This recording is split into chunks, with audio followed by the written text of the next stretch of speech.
Haya, leo nimerudi kuongea na mabosi wangu bwana. Sisi bwana mafundi tunakutana na changamoto. Maana hizi mimi naziita ni changamoto. Nakuta mtu anakutumia mjengo wake ni mkubwa kama huu hapa, mteja wangu wa Mwanza, anampigia hesabu. Bwana, hii nyumba yako, material, kila kitu. Ili ukamilishe takiwa uwe na milioni 18 au milioni 15.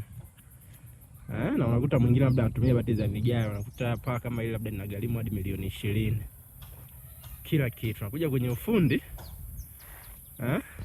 Kwenye material ukishamwambia anakuambia hiyo haina shida fundi. Kikubwa tu kwenye mahesabu yako uhakikishe kwamba material hayapelei fundi. Nipigie hesabu iliyonyooka. Kwenye hesabu ikiwezekana weka na balance kabisa. Nampigie hesabu yake imenyooka kabisa hesabu.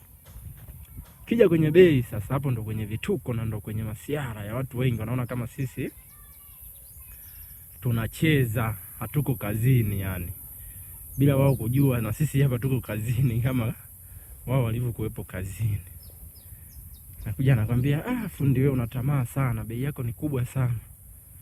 Nyumba kama hiyo unakuta mtu anataka afanyie kazi kwa 500,000. Muda mwingine mnakuta ndo maana mnalizwa huko. Mtu anakuja na kufanyia kazi mbovu kwa sababu ulimlazimisha na yeye hali yake sio nzuri kiuchumi.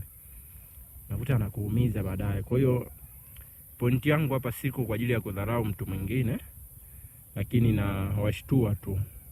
Usikubali kutumia pesa nyingi alafu ukataka kazi ya bei rahisi au unamrahisisha fundi akufanyie kazi kwa bei poa. Usikubali kabisa.